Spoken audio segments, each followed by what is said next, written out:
What are the fundamentals of volleyball? The serve of service, the reception or pass, the set, the attack, the block, and the defense. Serving techniques in volleyball. The serve or service is action that puts the ball in play.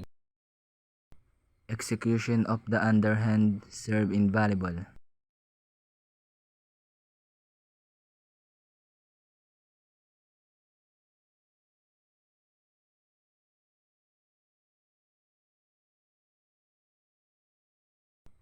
Execution of the overhand serve in volleyball.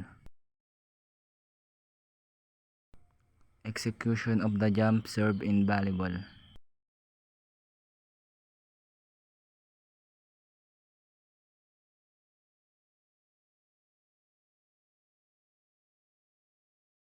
Another example of execution of the jump serve in volleyball.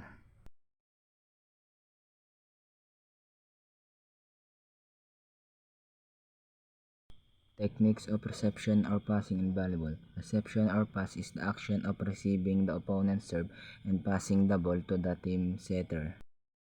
The most used technique in the reception or pass is the bump. Setting techniques in volleyball. The goal of the set is to put the ball next to the net so that a fellow player may execute attack. Let's see another example of set using set or volley. Attacking technique in volleyball. The most used technique for attacking is the spike. Blocking technique in volleyball. The block is the first defensive playing action of the team.